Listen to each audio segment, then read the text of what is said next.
a compartir la ventana.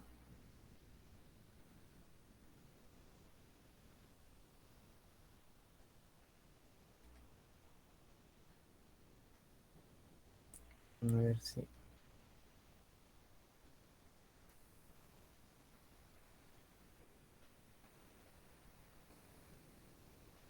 ya se alcanza a ver.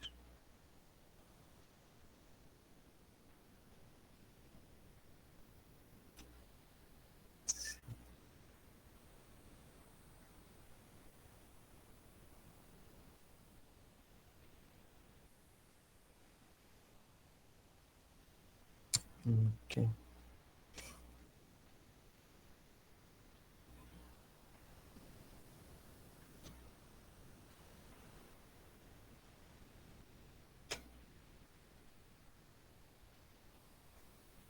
Voy a intentar también yo a ver si no se alenta un poco. Bueno, la semana pasada, precisamente estuvimos por allí viendo este tema de el de la fase. Empezamos a trabajar un poquito con eso. Recordando nada más que veíamos que la fase de una sustancia pues era una forma de la materia en estado sólido, líquido o gaseoso, que era la más común, las más comunes y que dependen pues de la presión y de la temperatura. Mencionamos que pues por lo regular muchos de los procesos son a presión atmosférica y a temperatura ambiente. Vimos lo de las transiciones de fase, de sólido, líquido a gas y de regreso. Vimos que para pasar de sólido a líquido y de líquido a gas se requiere energía, por ello era un proceso denominado endotérmico porque había que adicionar energía al sistema, ¿no? Y de regreso había que liberar energía, era un proceso exotérmico, o sea, para ir pasar de gas, de líquido a sólido. Mencionábamos por ahí que esta era una de las pues, características que hacía, por ejemplo, que el hielo en un momento determinado, para pasar de líquido, perdón, de sólido a líquido, requiriera algo de energía, pero el gas, el líquido a gas, el agua, por ejemplo, requería una cantidad de energía mucho mayor. Entonces, por eso vimos en el ejemplo que al liberar, al poner en contacto vapor de agua con hielo, se necesitaba para una determinada cantidad de hielo una cantidad muy, muy pequeña de vapor. Y por ahí mencionábamos que dependiendo de la cantidad de calor, pues era lo que se requería para poder hacer la transición. Vimos también que, bueno, este era el caso, ¿no? Particular que para pasar de sólido a líquido se requerían 333.7 unidades para un gramo, pero de líquido a vapor 2.257.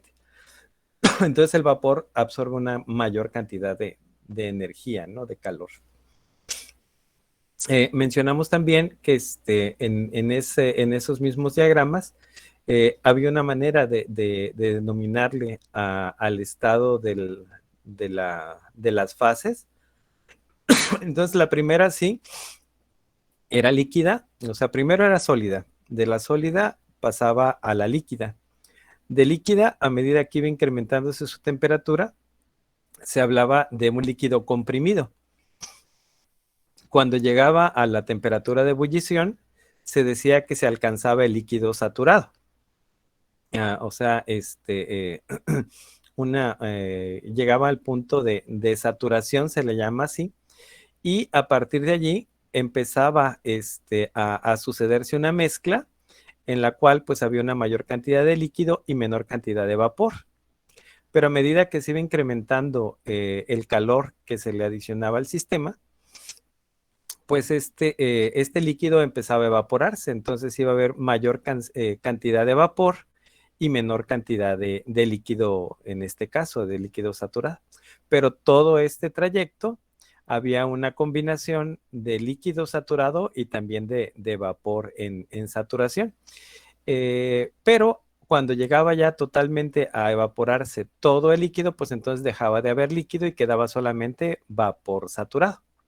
Entonces, esta etapa es una etapa de transición en la cual se le llama saturación o línea de saturación, en el cual tenemos líquido saturado, pero también vapor saturado, en lo que está pasando de líquido hasta que se vuelve totalmente gas. Este concepto de línea de saturación lo vamos a usar en 2 diapositivas que vamos a ver más adelante y un ejercicio. Bueno, en una diapositiva y en un ejercicio. Luego, cuando se le continúa adicionando energía, el vapor pasa de estar saturado a ser un vapor sobrecalentado. Es decir, que logra incrementar o absorber una mayor cantidad de energía. Entonces, podemos decir que un vapor sobrecalentado tiene mayor energía que un vapor saturado. Y bueno, que un líquido saturado tiene mayor energía que un líquido comprimido, ¿no? Entonces, esto nada más es una forma de diferenciar al estado como tal. Y lo menciono porque en las tablas de donde finalmente podemos recuperar información de entalpía, de entropía, de presión, por ejemplo, nos vamos a referir a ellas como de líquido comprimido o de líquido saturado o de vapor saturado o de vapor sobrecalentado. Y las vamos a ver al final de la sesión de hoy. Bien, pero ese nada más es lo que sucede en el comportamiento de la gráfica, ¿no? Decíamos también, pues, de que esa transición, pues, no es otra cosa más que la liberación de moléculas de la matriz de líquido hacia el aire, ¿no? En este caso, para la conformación de vapor. Y hablábamos también en esa transición, cómo se le denominaban a las cantidades de calor.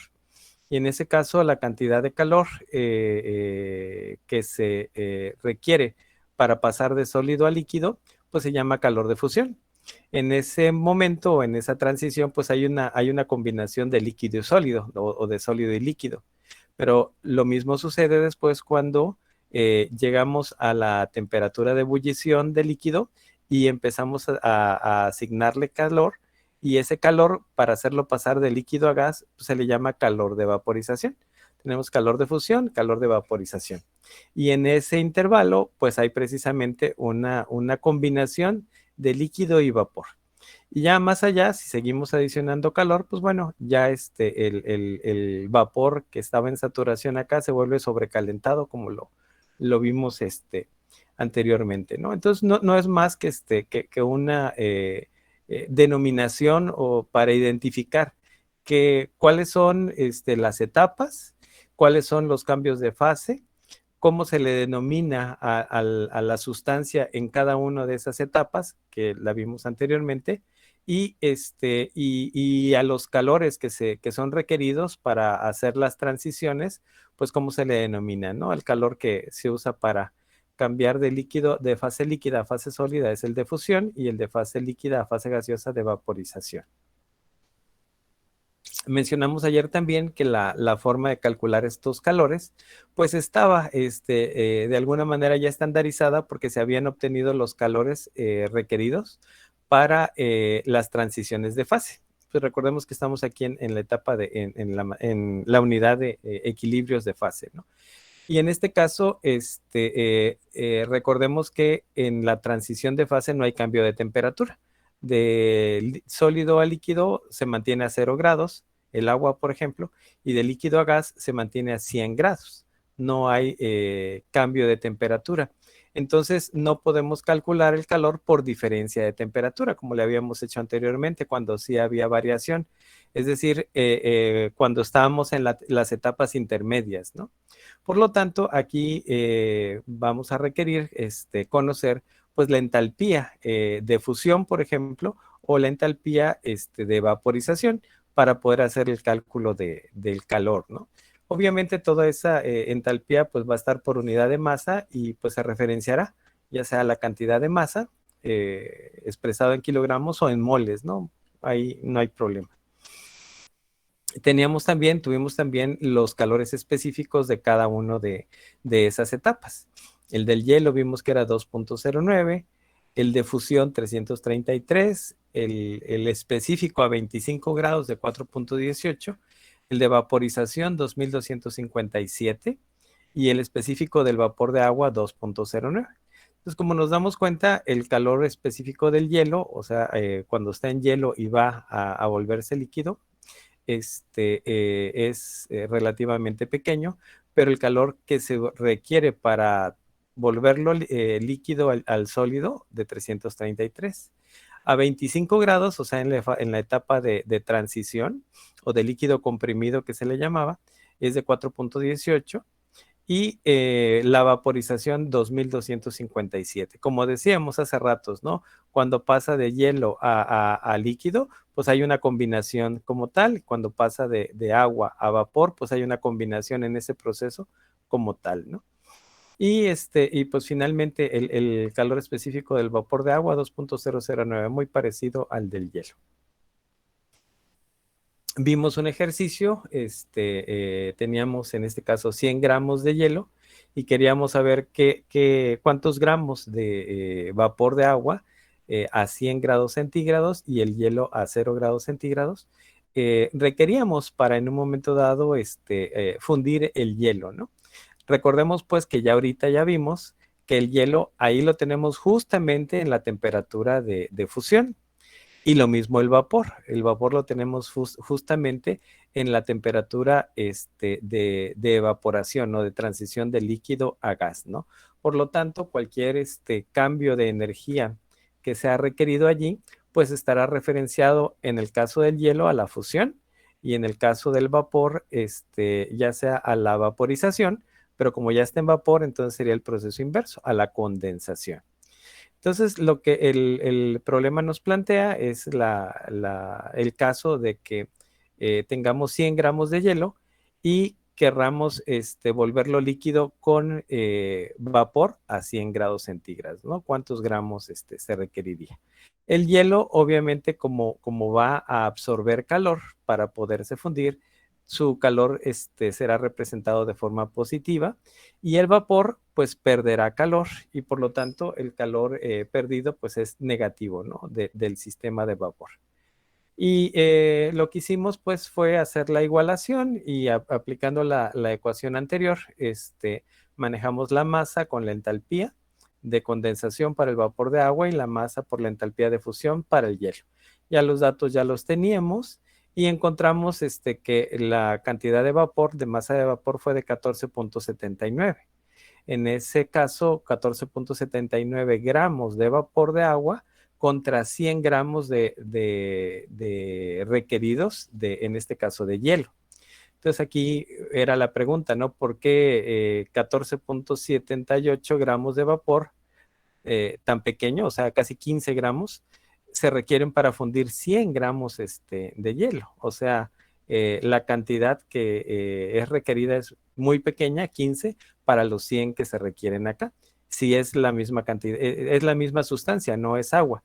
Entonces la respuesta está precisamente en los calores que son requeridos. Por ejemplo, para el vapor, para pasarlo a líquido, tiene que liberar 2.257 joules por gramo, mientras que el hielo, para pasar a líquido, solamente requiere 333.7 joules por gramo. Entonces, eso quiere decir que el vapor tiene una gran cantidad de energía, que es casi como 7 veces más que la que requiere el hielo para pasar de sólido a líquido, ¿no? Entonces, pues eso se ve reflejado finalmente en la cantidad de vapor, porque el vapor tiene una alta concentración de energía en comparación con el hielo. ¿Cuál es la relación de esa comparación? Pues bueno, los 2.257 joules por gramo que tiene el vapor contra los 333 que requiere el hielo. Y bueno, ese fue el ejercicio hasta donde llegamos la semana pasada. Retomando, o bueno, más bien iniciando con lo de hoy, estaríamos, a ver, Permítame un momentito, por favor. Sí, mándeme. Sí.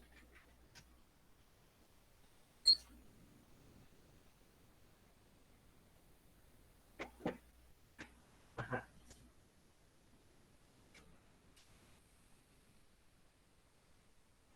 Ya.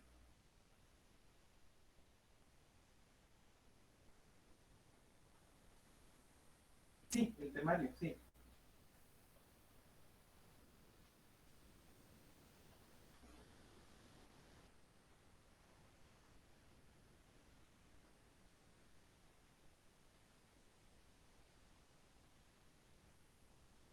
Sí, correcto. Sí. Ah, hay que hacer la propuesta. Sí,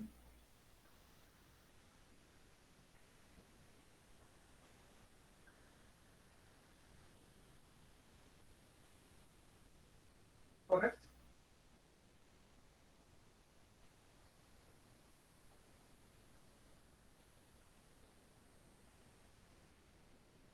Discusión. Correcto.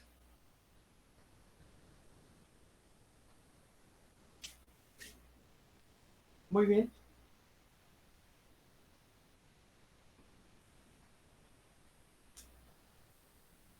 Lo vemos. ¿Está bien? Muy bien, maestro. Claro que sí. Muchas gracias. Buenas tardes.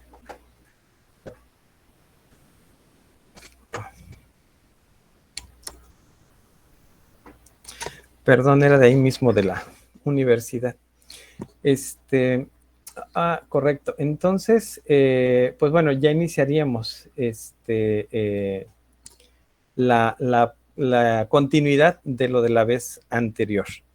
En ese sentido, entramos ahora sí con los diagramas de fase, que no son otra cosa más que la representación de cómo se comporta una sustancia en el caso de un componente, o la mezcla de una sustancia en el caso de dos o más, en cuanto a su fase sólida, líquida y gaseosa. Y se representan, pues, por lo regular, en un diagrama en dos o en tres dimensiones. En dos dimensiones, por ejemplo, cuando se trabaja, como la vemos acá, temperatura y presión, o en tres dimensiones cuando también se incluye la variable de volumen. Digo, como estamos nosotros apenas empezando y como vamos a ver un poquito la información más básica, estaríamos trabajando ahorita en dos dimensiones, ¿no? ¿Qué es lo que nos representa el diagrama de fase?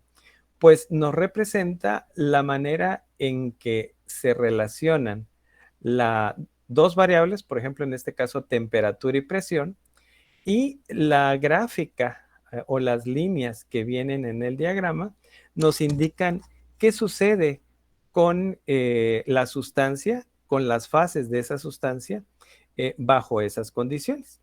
Entonces, en este caso, por ejemplo, tenemos la representación en la cual en la parte de arriba tenemos la fase sólida, y esto se entiende porque a mayor presión, pues hay mayor compresión.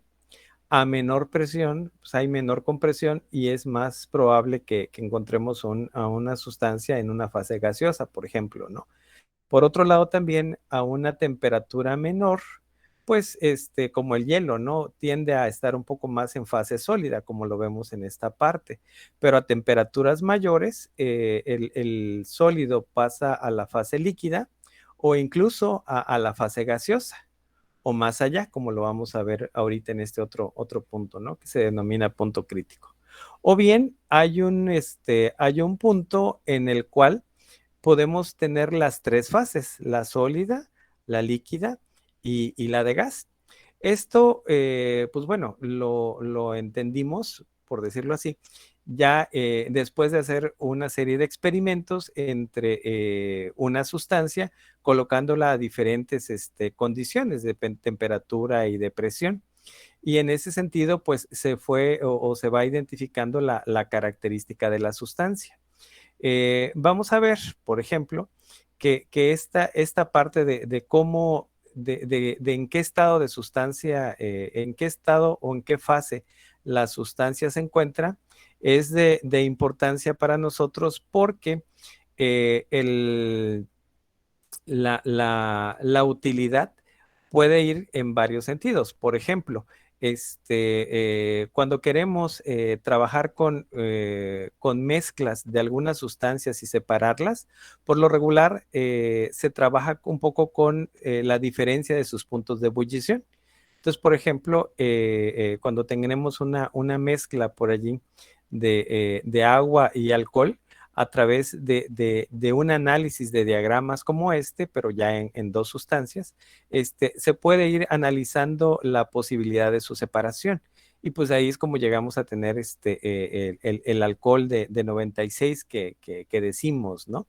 O, por ejemplo, en otro orden de ideas, cuando queremos eventualmente obtener alguna sustancia a partir de su disolución, por ejemplo, por arrastre de vapor de algunas plantas y queremos hacer una extracción, un poco los componentes o su comportamiento ya de la mezcla puede indicarnos cómo cristalizar los componentes de esa mezcla, ¿no?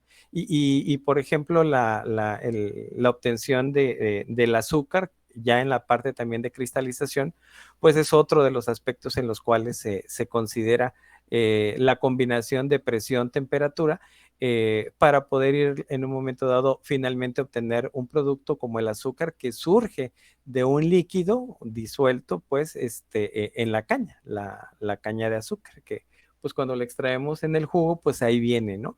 Y pasa una serie de etapas que fungen o cumplen con un comportamiento como el que vemos acá, hasta que las llevamos a como las requerimos, ¿no? Y eso, por ejemplo, en todas las sustancias activas de algunos medicamentos, por ejemplo, es básico, ¿no? El aislamiento y pues una de las primeras mecanismos de separación tiene que ver con jugar un poquito con presiones, con temperaturas, para identificar la forma de obtenerlas. Por ello, pues, esa es una, digamos, en nuestro caso, en otros, en otras aplicaciones y sobre todo en el manejo del agua como sustancia, el análisis de sus características, sobre todo de energía, se requiere para ver, por ejemplo, la utilización del vapor de agua como medio de conducción de calor.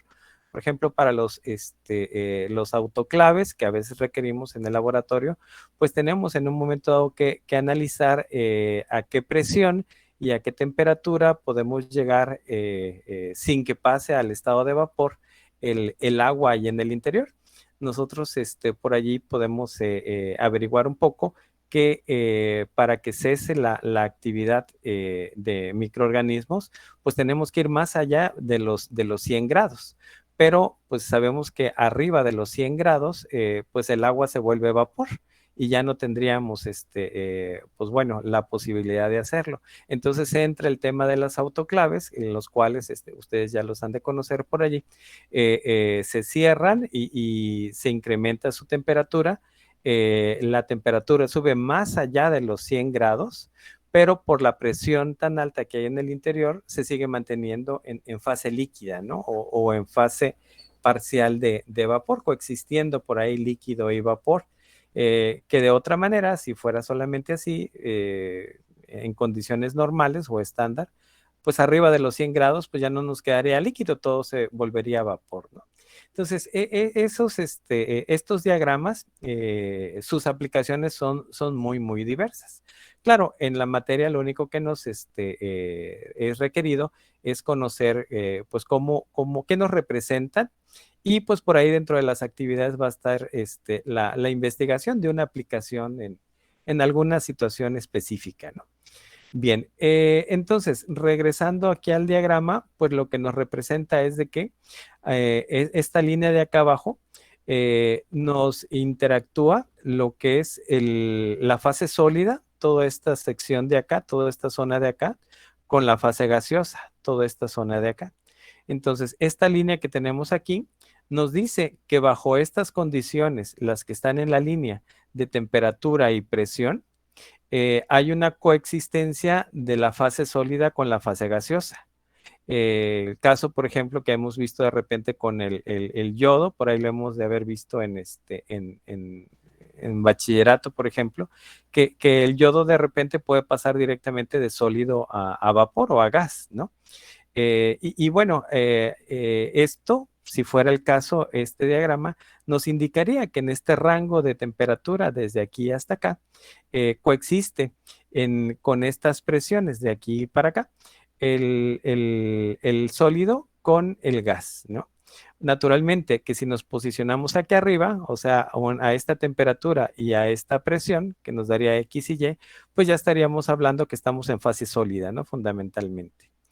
Llega un momento en el cual en algunas sustancias podemos hablar del punto triple, que no es otra cosa que la coexistencia de la fase sólida, como la vemos acá, de la fase líquida, como la vemos acá, y de la fase gaseosa, como la vemos acá.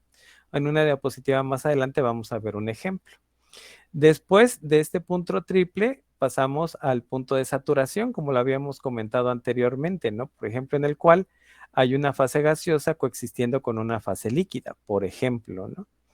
Y por el lado de acá arriba, a esta combinación de presión y temperatura, pues hay una coexistencia de la fase sólida con el líquido, ¿no? Por este lado de acá. Aquí tenemos un punto que se denomina punto crítico y en el cual pasamos a un estado que ya no es líquido ni gaseoso, sino que es como una mezcla de los dos.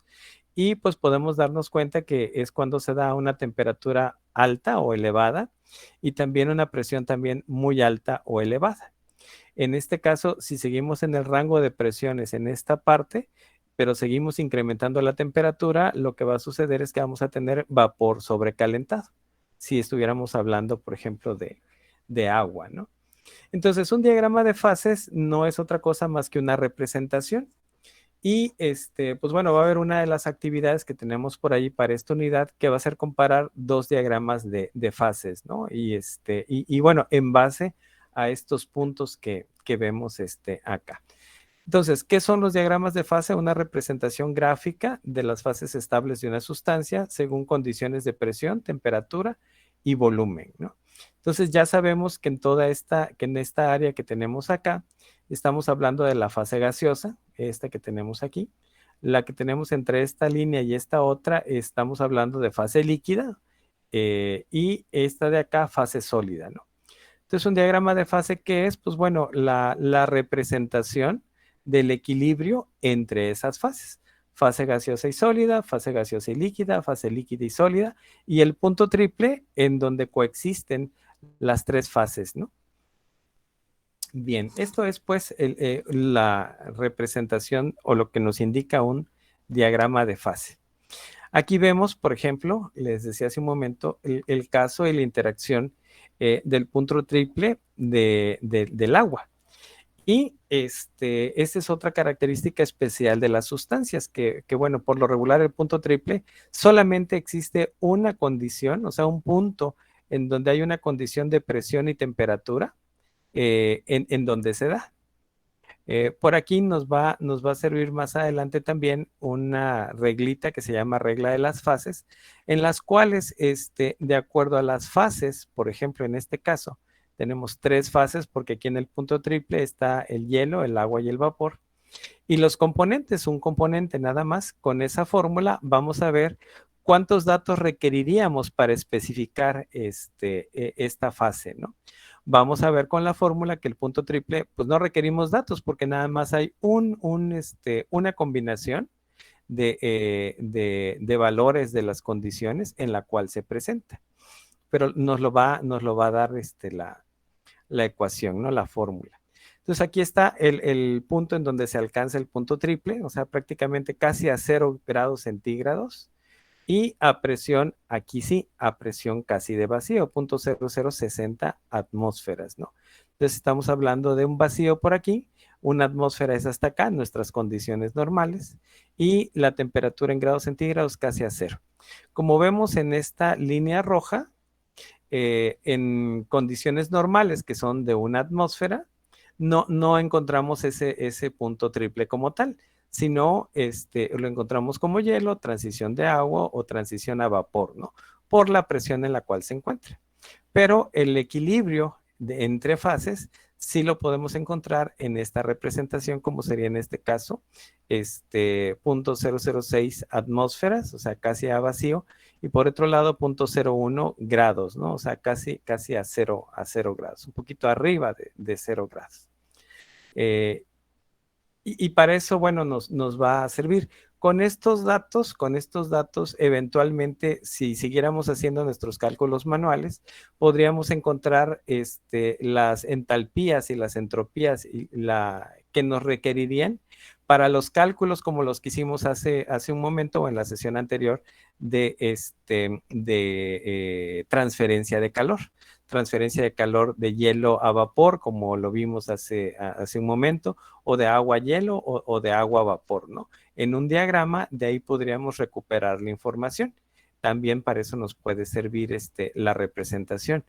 Pero ya la técnica más sofisticada, pues bueno, va hacia tablas, y ya después de tablas, ya ahorita en internet podemos encontrar con los datos de información, recuperar las cantidades o los valores que nos interesa recuperar, por ejemplo, de temperatura, de presión, volumen específico y eventualmente entalpía o entropía, ¿no? Que luego son requeridos para otros cálculos de aplicación.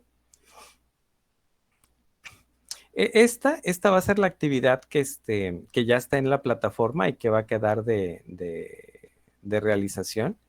Es un cuadro comparativo de los diagramas de fase del agua y el dióxido de carbono. Estos que están aquí son los diagramas. Entonces, pues lo que vamos a ver aquí es, pues bueno, cuál es la temperatura de fusión. Por ejemplo, aquí vemos en el caso del lado izquierdo es el del agua y en el caso del lado derecho es el dióxido de carbono, ¿no? Y en condiciones normales, por ejemplo, ¿qué sucede con el dióxido de carbono? Como vemos acá, a una atmósfera, por ejemplo, vemos aquí que pues bueno, el sólido eventualmente puede interactuar o estar en equilibrio con el gas. De allí, que bueno, de repente hemos escuchado del gas seco, que no es otra cosa que dióxido de carbono condensado, solidificado. Y cuando se enfría, o sea, cuando obtiene calor del entorno, pues bueno, va pasando a su cambio de fase, pero el dióxido de carbono en particular, en estas condiciones no pasa a líquido, sino que pasa directamente a vapor, ¿no? Entonces, cada compuesto tiene sus propias características. En este caso, el del agua, pues es el que estamos nosotros más acostumbrados a ver, y este es el dióxido de carbono, y así para el dióxido de carbono hay también para algunos otros, ¿no? Se usan mucho estos diagramas, por ejemplo, en refrigeración, en el cual las sustancias, pues bueno, son refrigerantes específicos utilizados para cada condición en particular o en específico. Pero la actividad que vamos a tener que hacer acá es un cuadro comparativo. Entonces, por ejemplo, comparar qué sucede con la temperatura de fusión en el agua, por ejemplo, a condiciones de una atmósfera. Bueno, pues en el agua la temperatura de fusión está a esta distancia, ¿no? O en estas condiciones. Pero por otro lado, el dióxido de carbono, su temperatura de fusión, pues aquí pues no existe, ¿no? O sea, nada más a una atmósfera pasa a gas, ¿no? No pasa a líquido. Pero sí podemos decir, bueno, pero en el punto triple sí coexisten gas, sólido y líquido. Nada más que en el agua, como ya lo vimos, está a estas condiciones, y en el dióxido de carbono pues está a estas otras. Fíjense que El agua, el punto triple casi estaba en 0 atmósferas, mientras que el dióxido de carbono, el punto triple, está a 5.2 atmósferas. O sea, tiene que haber una alta presión para poder en un momento determinado conseguir ese punto triple, ¿no? Por otro lado, la temperatura del agua, pues era en el punto triple, era casi a 0 grados, 0.01, pero en el dióxido de carbono está a menos 56.4, ahí se encuentra. Esto es el cuadro comparativo que vamos a hacer. Por un lado, pues vamos a poner arriba agua y dióxido de carbono. Y en las horizontales, pues vamos a poner temperatura de fusión y decir, por ejemplo, lo que les acabo de decir ahorita. ¿Qué pasa con el agua? ¿Qué pasa con el dióxido de carbono? Con el punto triple, ¿qué pasa con el agua? ¿Qué pasa con el dióxido de carbono? Con la evaporación, por ejemplo, y la evaporación es el paso de líquido a vapor. Ok, pues bueno, por aquí en un momento dado tenemos la transición.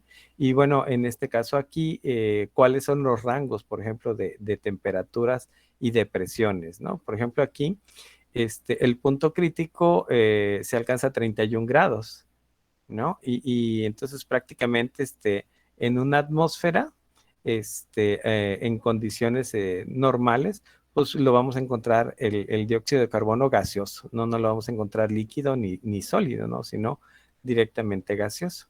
El punto crítico donde se alcanza con el agua, pues ya lo vimos, se alcanza en este rango. Y en el dióxido de carbono, ¿cuál es la diferencia? ¿No? Pues la diferencia es que aquí son en el agua está a 218 atmósferas y aquí a 73. Pero la temperatura está a 374 en el agua y aquí a 31. Esta comparación, la que estoy haciendo ahorita, es precisamente la que van a hacer ustedes en el cuadro comparativo, una nada más identificar los puntos que aquí se les menciona y decir, bueno, qué sucede en el agua y qué sucede en el dióxido de carbono, ¿no? Es nada más una comparación. Esto pues con la intención de familiarizarnos un poco más con los aspectos de los diagramas, ¿no? De fase. Como les decía la vez anterior, también es posible visualizarlos en 3 dimensiones, pero pues son las variables o los factores que hemos venido manejando, que es presión, que es temperatura y que es volumen, ¿no? Entonces, dependiendo de cómo queramos representarlo, pues igual tendremos la visión de cada uno de ellos, ¿no? O sea, hay otras formas de representar. Pero donde más pues va a estar orientado nuestro análisis, ya vimos los diagramas no son de utilidad, pero pues va a ser en las tablas, ¿no? Y en particular las tablas de vapor. Aquí reitero otro de los aspectos que nos va a servir también para la siguiente sesión. En este rango de volumen, desde que está el líquido saturado al vapor saturado, es la línea de saturación. Por eso habla de una mezcla saturada, ¿no? También acá. Y obviamente aquí hay un cierto porcentaje de sólido y otro porcentaje de vapor, ¿no? Aquí cuando es líquido saturado no hay vapor, es solamente líquido. Y aquí cuando hay vapor saturado ya no hay líquido, hay solamente vapor. Ya de aquí hacia arriba, pues es vapor sobrecalentado, ¿no? Pero esta línea es la línea de saturación. Las variables de estado un poco más importantes y que son las que, pues bueno, vamos a estar operando para algunos ejercicios de equilibrio, pues son las que ya venimos viendo. Temperatura, presión, volumen, masa, energía interna, que ya las vimos que, bueno, pueden ser derivadas de la entalpía, de la entropía, de la densidad. Ya vimos también por ahí pues, algunas unidades derivadas como la energía de Gibbs y el potencial químico, ¿no? Pero bueno, salen de estas que tenemos acá. Estas son las tablas de propiedades termodinámicas. Estas nos sirven porque muchas veces tenemos, por ejemplo, el vapor bajo ciertas condiciones de temperatura, por ejemplo, y quisiéramos saber qué cantidad de energía tiene, o sea, qué cantidad de entalpía. Entonces, en las tablas que les proporcioné desde un inicio, tenemos las energías. En este caso, la energía interna, la entalpía y la entropía. y el volumen específico, que son propios de cada interacción de temperatura y presión, como habíamos visto anteriormente. Y así pues se puede analizar para el agua saturada, que es el agua que decíamos que iba en la línea de saturación. Y pues en la línea de saturación tenemos el volumen específico del fluido y del gas, ¿no? Por un lado. Y pues tenemos también su temperatura y la presión de saturación en esas condiciones, ¿no? Por ejemplo, a 30 grados, pues esa es la presión y estas son sus volúmenes.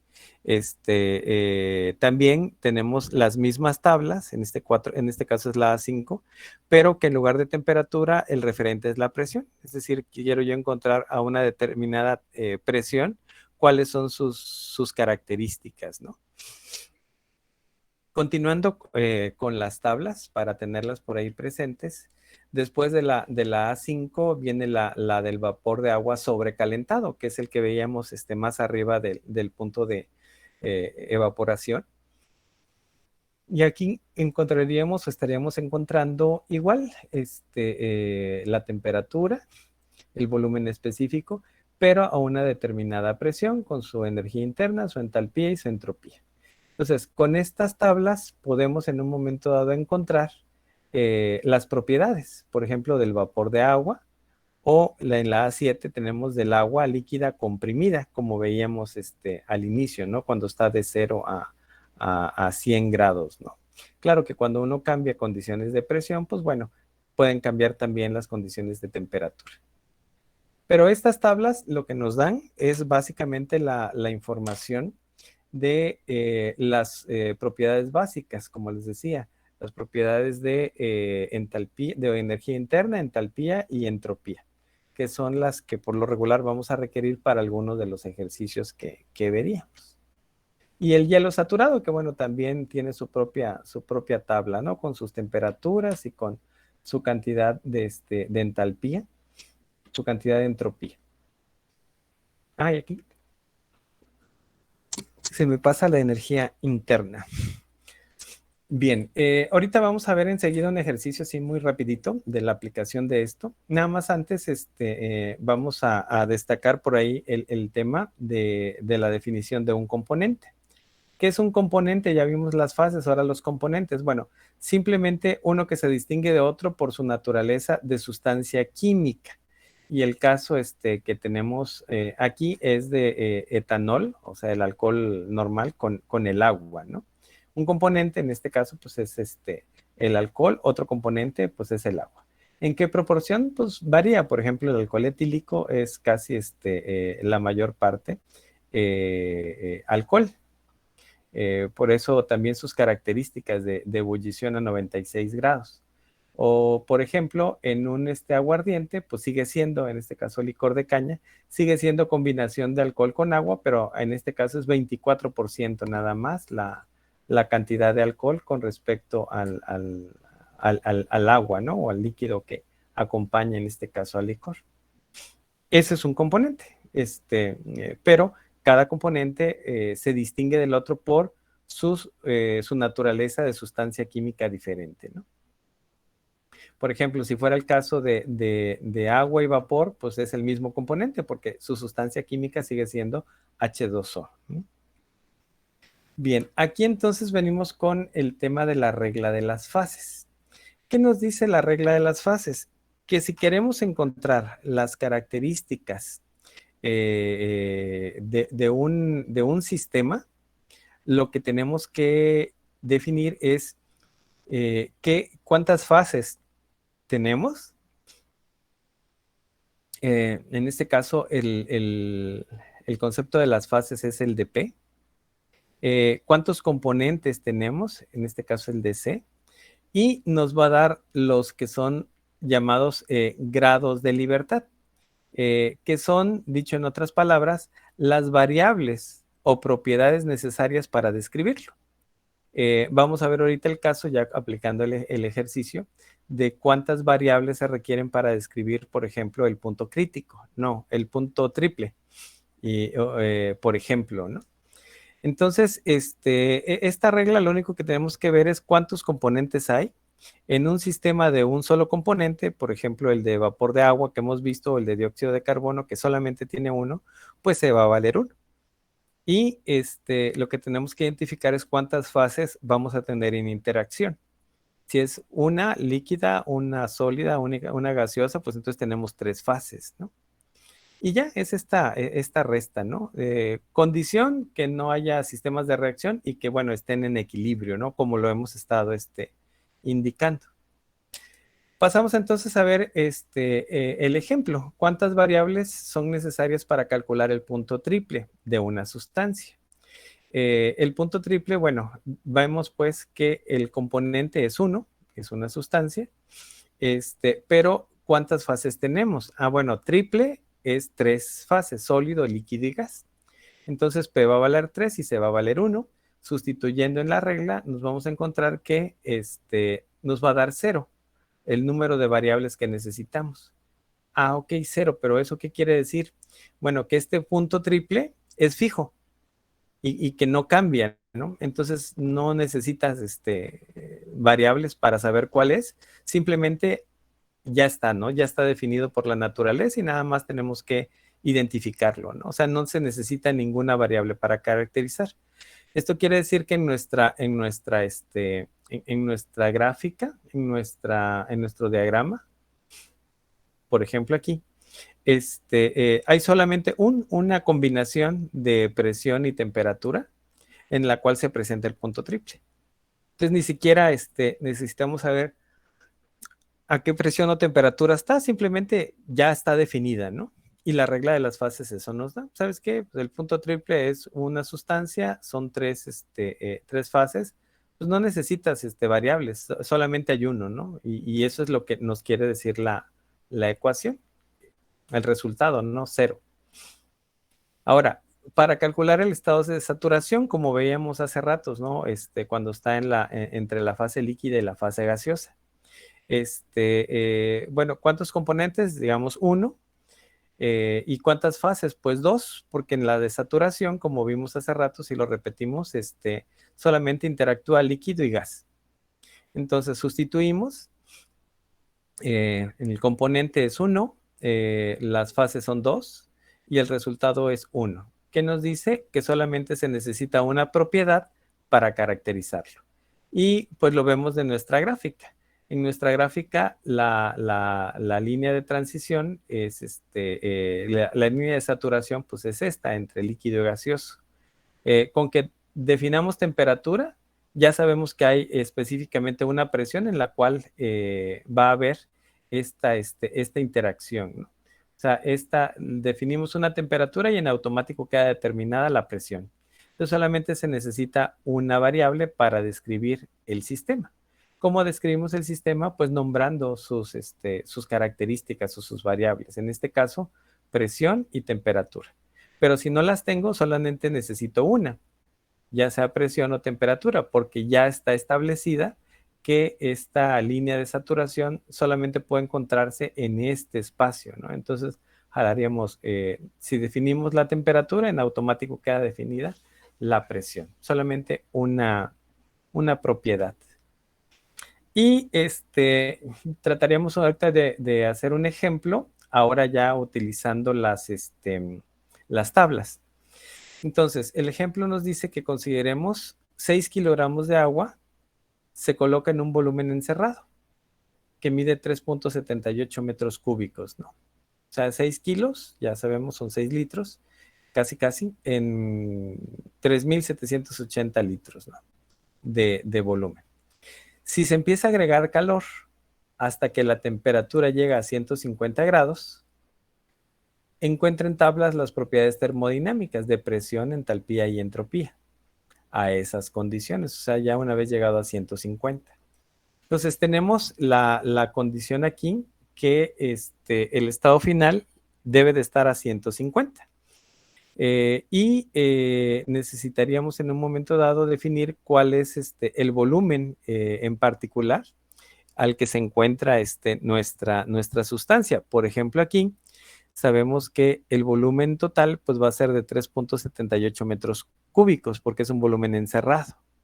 Y la cantidad de masa pues van a ser 6 kilogramos. El volumen específico, que es el volumen por unidad de masa, son 3.78 metros cúbicos sobre 6 kilogramos, o sea, 0.63 metros cúbicos por kilogramo. Ahora bien, las tablas termodinámicas nos sirven para encontrar estas variables, presión, entalpía, entropía, por ejemplo, ¿no? Bueno, en este caso es agua y está a 150 grados centígrados. Este, Así, en principio, pues ya sabemos que sólido, pues no va a ser, ¿no? No, definitivamente a 150 grados centígrados no es probable que lo encontremos en estado sólido, ¿no? En hielo, no al agua. En estado líquido, pues puede ser, pero en todo caso tendría que estar en la línea de equilibrio, en la línea de en la línea de saturación entre el líquido y el vapor. Y lo más seguro es que a 150 lo encontremos como vapor saturado, o sea, en la línea más allá de los 100 grados, ¿no? Entonces, pues empezamos a buscar estos 100 grados centígrados y este volumen específico. Primero lo buscamos no lo buscamos en sólido, porque pues bueno, no lo vamos a encontrar en hielo, ¿no? A 150 tentativamente. Pero nos vamos a la tabla de líquido y vapor saturado. A ver si las condiciones o características que tenemos nosotros acá, o sea, 150 grados y 0.63 metros cúbicos por kilo, se encuentran en líquido y vapor saturado. Yéndonos a la tabla, la A4 en este caso es líquido saturado o agua saturada, nos vamos a la columna de 150, que la tenemos acá, a la de temperatura, y llegamos a 150 y nos vamos al volumen específico, ya sea de líquido o de vapor saturado. Y encontramos acá que el líquido es 0.001091 y del vapor saturado 0.39248. ¿En qué? En metros cúbicos por kilogramo, que nosotros tenemos 0.63. Entonces es mayor este volumen que este 0.39 o que el 0.001091. Luego entonces no se encuentra a 150, no está en equilibrio, no está en equilibrio ni el vapor, ni el fluido, ni el gas, ¿no? O sea, el agua y el vapor. ¿Por qué? Porque no están en esas condiciones. A 150 no se dan estas condiciones de 0.63.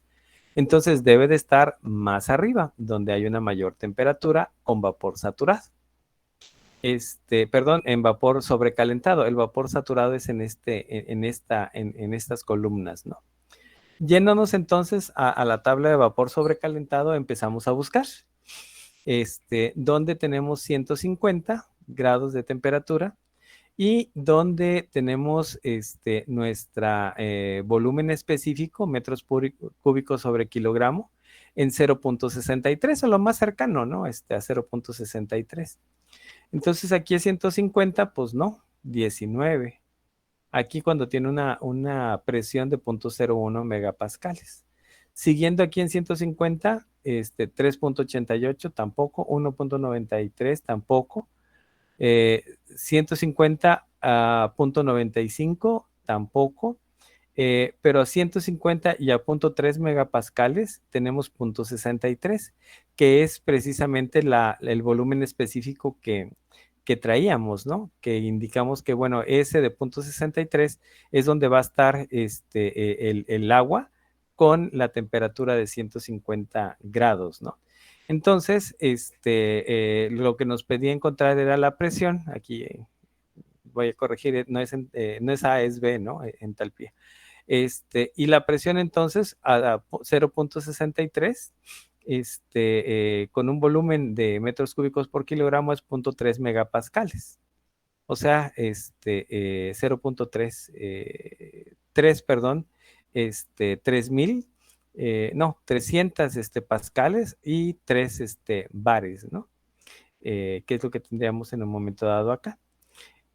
Por lo tanto, la respuesta de cuál es la presión a la cual se encuentra la combinación del vapor de agua sobrecalentado dentro del tanque, pues es a estas 3 atmósferas, ¿no?, de presión por esta vinculación. Y ahora, a esas condiciones de 150 y a esa presión, ¿cuál es su entalpía y cuál es su entropía? Pues la entalpía específica es aquí kilojoules por kilogramo y la entropía kilojoules por kilogramo grado Kelvin, estos dos datos. Como lo que nosotros tenemos en nuestro problema son 6 kilogramos de agua, pues entonces con esa entalpía y esa entropía específica, 2761.2, lo multiplicamos por los 6 kilogramos, o sea, esta H minúscula por 6 kilogramos, y eso ya nos dará la entalpía específica, la entalpía total en este caso del sistema. Y por otro lado, la entropía, que sería el dato que tenemos acá, está dada en kilojoules por kilogramo por Kelvin. Y entonces lo volvemos a multiplicar por la cantidad de materia que tenemos, que son 6 kilogramos, y ya nos daría la cantidad de entropía absoluta, por decirlo así, por las unidades, ¿no?, que sería 42.4752 kilojoules por Kelvin. Entonces, con esto, pues vemos la aplicación propiamente de los diagramas de fase trasladados a las tablas de propiedades termodinámicas para encontrar algunas características del sistema, ¿no? Entonces, podemos decir que ese sistema que está a 150 grados, contenido en 3.78 metros cúbicos, y que llega a 150 grados centígrados, tiene tal presión, tal entalpía y tal entropía. En este caso, 3 bares de presión, 16.567.2 kilojoules de entalpía y 42.4752 kilojoules por Kelvin de entropía, ¿no? Entonces ya encontramos a partir de las tablas las características de nuestra sustancia, ¿no?, de nuestro sistema, basándonos pues en los diagramas de fase, porque esos diagramas de fase finalmente lo único que se hizo acá fue tabularlos, ¿no?, para no tener el problema de estar buscando allí con poca precisión en un diagrama. Pues aquí tenemos la tabulación de los mismos, ¿no? No sé si hubiera algún comentario o pregunta de lo que hemos visto. Básicamente, pues bueno, fue repasar lo del concepto de fase, componente y grados de libertad, que sería lo que está en nuestro caso, y un poco lo de diagramas de equilibrio para sistemas de un componente. Vimos pues que los diagramas de fase es representación gráfica, hay la característica particular del punto triple o el punto crítico. La actividad es un cuadro comparativo, ya está en plataforma, de ahí pueden descargar esta diapositiva también en plataforma.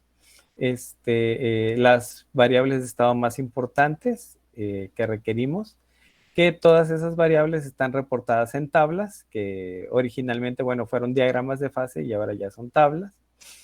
Que hay una tabla para cada característica de fase, por ejemplo, para hielo, para vapor de agua, para agua líquida comprimida, incluso para líquido saturado, ¿no?, como lo veíamos acá.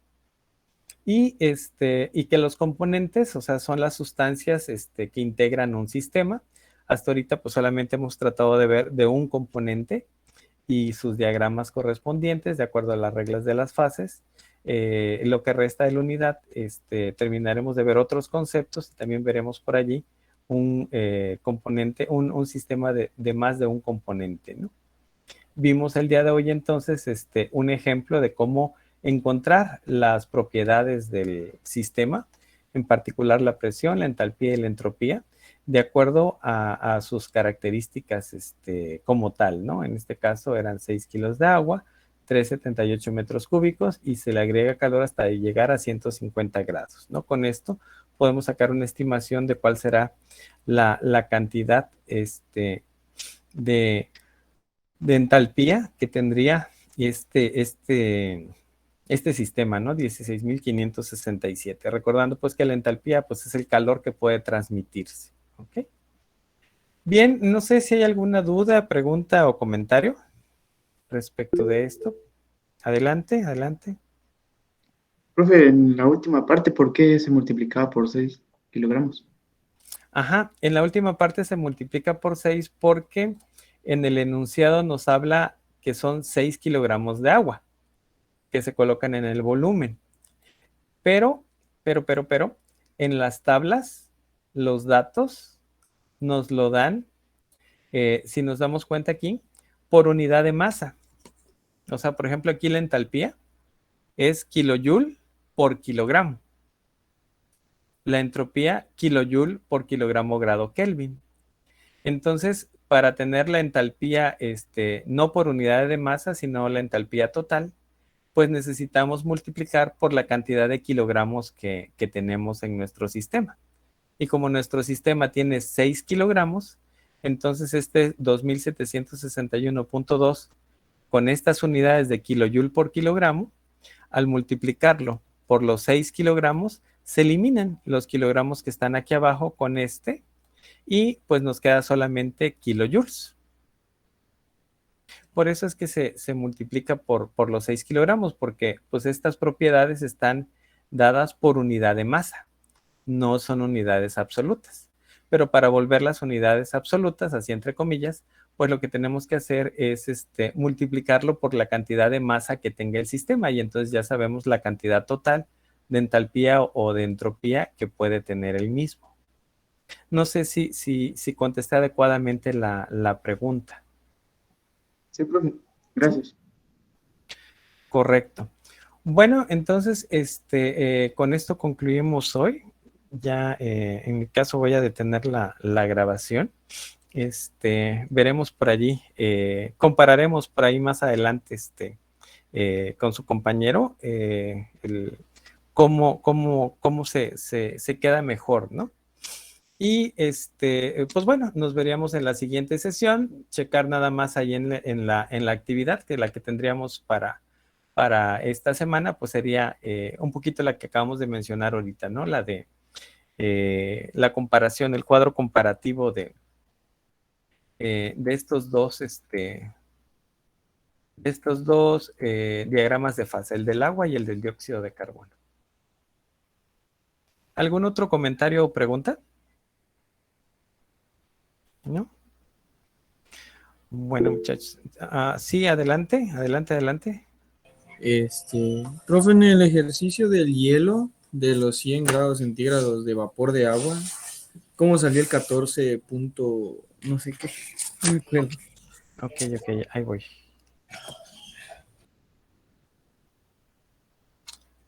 ¿Verdad? De acá. Sí, sí. Sí. Sí se está compartiendo, perdón. ¿Ya Sí, lo? sí, profe, Sí. sí. Ya Ok. sé. Bueno, el ejercicio lo que nos dice es que tenemos 100 gramos de hielo a 0 grados. Ya cuando vemos que está a 0 grados, es que está prácticamente en su punto de transición, ¿no? En su punto de pasar de hielo a líquido o viceversa. Pero en este caso lo tenemos como hielo.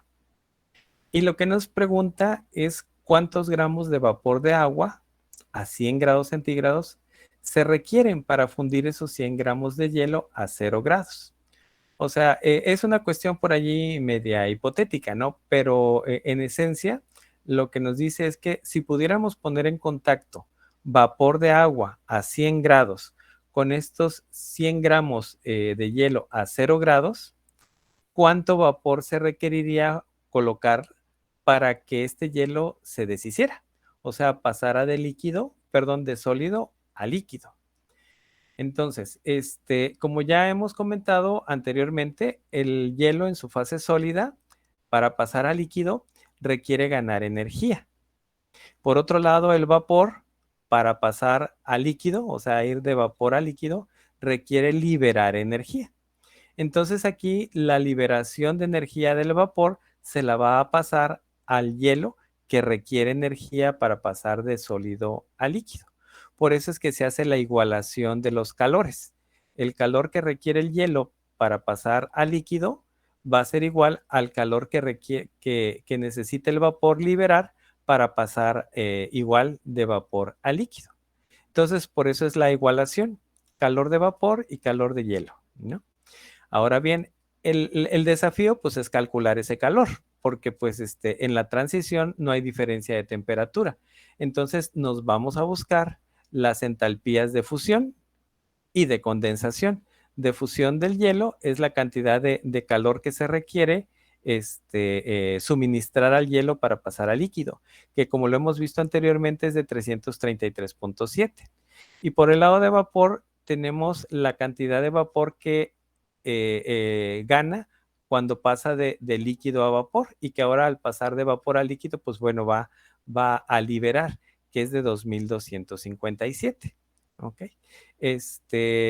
Correcto. Ahora bien, el asunto aquí es que tenemos 100 gramos del lado derecho con hielo, y esos 100 gramos, igual como lo que se acaba de ver ahorita en la pregunta anterior, cuando en la tabla multiplicábamos, ¿no?, por la cantidad de masa, aquí multiplicamos por los gramos de hielo, para que veamos la cantidad de energía o de calor que se requiere en joules, pues, para pasar de sólido a líquido, ¿no?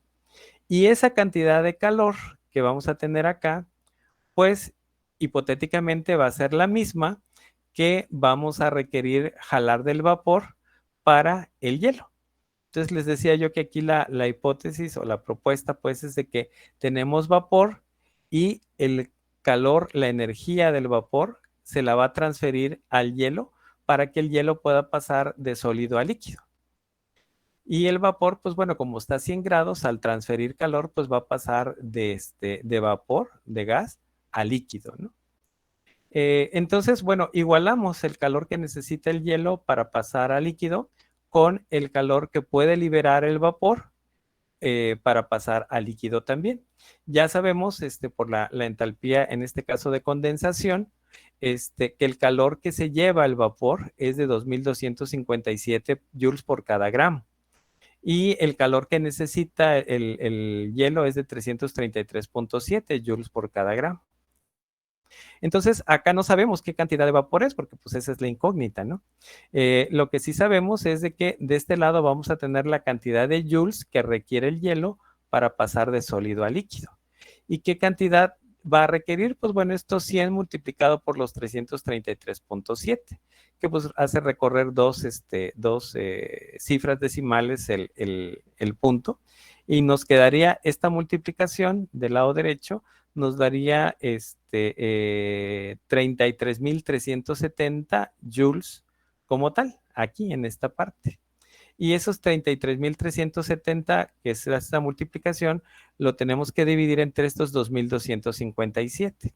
Entonces, estos 33.000 entre estos 2.000 es lo que nos da los 14.79. En este caso, pues bueno, el manejo de los signos es por el calor que se libera, es calor negativo, y la cantidad de vapor, pues bueno, resulta cuando esto que tenemos del lado derecho, hacemos el despeje aquí del M de vapor, y esto pasa dividiendo del otro lado. Entonces, esto 100 por 333.7 dividido entre 2257 me da 14.79. Y pues ya quedaría solamente de la ecuación, la masa de vapor son 14.79 gramos de vapor. Y que era lo que decíamos, ¿no? De que 14 gramos de vapor van a derretir a 100 gramos de hielo. Y pues bueno, la trampa, por decirlo así, o el chiste está en la cantidad de vapor que absorbe, que tiene absorbido el vapor, que es 2.257 por cada gramo, mientras que el hielo solamente requiere 333.7 por cada gramo. Entonces, en la relación de entalpías es donde nos da la diferencia de que solo necesitamos 14.78 de vapor para fundir 100 gramos de hielo. ¿Okay? No sé si quedó claro la explicación otra vez. No, sí, profe, ya quedó claro. Es que eso no entendía si se multiplicaba o se dividía o qué se hacía. Ah, sí. Aquí se multiplica por esto. esto del lado derecho. Y esto, como está multiplicando, pasa del otro lado dividiendo. Entonces lo que se va a hacer, estos 100 por 333.7 se van a dividir entre estos 2257. Y ya nos va a quedar solamente del lado izquierdo la masa de vapor. Los signos negativos pues se cancelan porque menos por menos da más. Y nos va a quedar 14.79 gramos de vapor, ¿no? Sí fue un despeje por ahí que ahí sí me lo salté porque pues bueno, ya no cabía en la diapositiva. ¿Correcto? Ok, entendido, profe, gracias. Ok, ya se me estaba pasando. Vamos a la lista.